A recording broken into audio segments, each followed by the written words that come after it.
Hi all, this is Kelly with the Appalachian Booksmith, and I just finished this series of children's books, and the first one is Chanticleer and the Fox, and I'm probably pronouncing it wrong, and if I am, you're more than welcome to correct me. The second one I did was I repurposed Andersen's Fairy Tales, and the third one I did was Frog and Toad Together. Now, this one's probably my favorite, so I'm going to go over this one first, and then I'm going to make a second video with the other ones because I think this video will get way too long. I've got a little bit of a shadow there. I don't know how to get rid of it, and I'm not going to pretend I know how to get rid of it. So the Frog and Toad book is 5 3/4 by 8 3/4.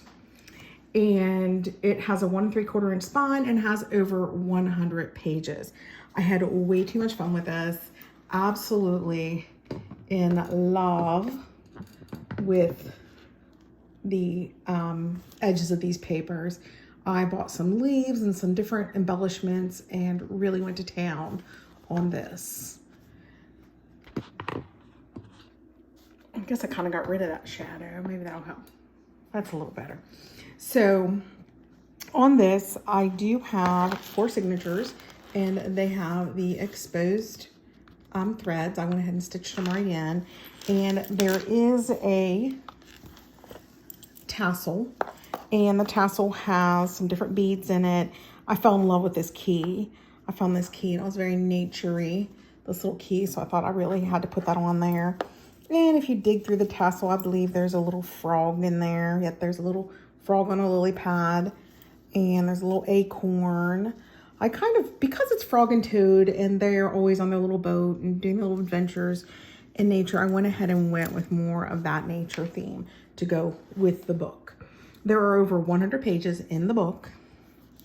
When you open it up, you've got this side here with the little tucky spot.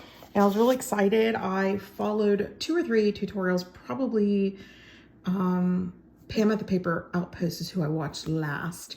And I went ahead and made a master board. And as you can see, I used the different illustrations from Frog and Toad Together. And then I left the back plain for any journaling you might want to do. And then of course I did a little embellishing down here with Frog and Toad. So for every signature starts with a page from the book. And I did leave a lot of space for journaling to make this whoever wanted it, to make it about them. Some hidden spots for journaling. Paper. Here is a tag that I started, and I said, you know what, I'm not going to finish it. Not that I'm being lazy, but I included a bunch of ephemera from the book. And I just felt like I wanted this to be not just about me, but whoever got this book. As you can see, here's some little leaves tucking out. And this is ledger paper that I get. My husband works at a plant, and they do log books. And before the log books are done, they usually throw them out. So I get the paper from them. It's wonderful. More images from Frog and Toad. Some of my tea dyes. I think every center might be a tea dye. And again, more Frog and Toad pictures, which can be journaled over, can be collaged over, whatever anyone chooses to do. Just little tuck places in here. This paper here, I really like it, and I think I'm going to use it more. This is a cotton paper, and it's made for like professional documents. And then scrap paper, music paper, another tucky spot, and this is authentic ephemera. It is a letter from 1930, a little card someone wrote, basically turning down their little invitation to do something, but I thought it was really cute, and I don't know, it just felt like it belonged here. And this was made with that master board, and then again more of the stuff. Oh, this is cute. And this little frog, he's adorable. I'm in love with him. Cute little frog there. I put on this little leaf out. I'm calling them leaf outcrops, but you know, you can call them whatever you want. You can call them a hot mess if you want. And then second signature, same idea. I tend to have a Frog and Toad page, and then I usually do some type of cardstock or heavier stuff to hold on to all the lace trims I've done. And each signature has 2 types of trim in them. And again, you're going to see that same green theme all the way through. And I glued down this little fabric leaf and another little journaling spot. And more of that paper. And I guess I was right. I think I did do all of the signatures. The middles are my tea dyes. And more paper, more journaling. And in here, this is a pocket that I put in. And I made these with Shabby Dabby Doodah almost a year ago, I think, when she was doing mass makes. And I have this little envelope. I have this little legend of the dogwood. And this is real ephemera. I don't know if this is from the 40s or something like that. And then I have this old envelope I found at a secondhand store. I thought it'd be fun to put it in here and someone could get creative and do something with that. And then I use this, I love this little eyelash trim. So pretty on this book. And then another tucky pocket with Frog and Toad. Here's my trim, my little outcrop. And in here, this is fun. I have so many extra buttons and button things. I purchased them as a lot at an antique shop, and I just absolutely love these things. They're so neat. And I found some pretty cool things inside of them, some pretty cool buttons. And then we have the third signature. And again, we have our part that has our embellishment and another one of those. I think I have one on the tassel too, the little frog on the lily pad. And some journaling, some scrapbook paper, and again that cotton paper, another little place where you can do some little hidden journaling. And here, you're gonna find a couple of places like this where I used washi tape because the Frog and Toad had a few little rips in the page, probably way loved by some child once upon a time. I know my sons really liked the Frog and Toad books when they were little. And then again, here's another little embellishment with the little leaves, adding those little, and I think it's Nick the Booksmith who says raggeties. I just discovered her recently. And it's not really raggeties. She puts inserts that are raggeties, but these little edges. Now I tend to call them that. And another tuck spot. And I just watched somebody make these tuck spots, and I honestly cannot remember who.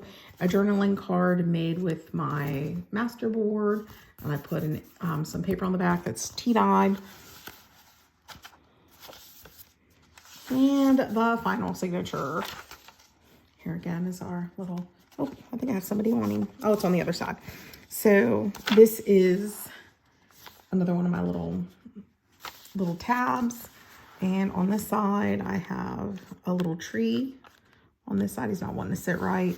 Another masterboard, journaling card, and this little tucky spot. And there are 3 spots in here to tuck little things in.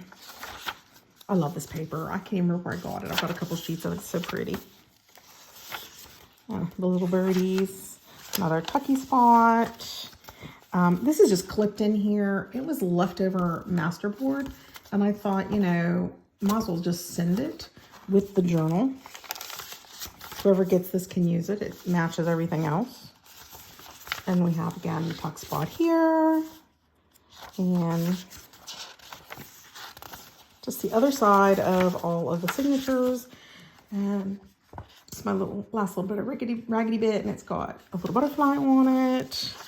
And then I glued a couple more of those little leaves. Now, along with this book, I went ahead and I packaged up the leftovers from where I took the book apart. So this will come with the book if whoever buys it off my Etsy store.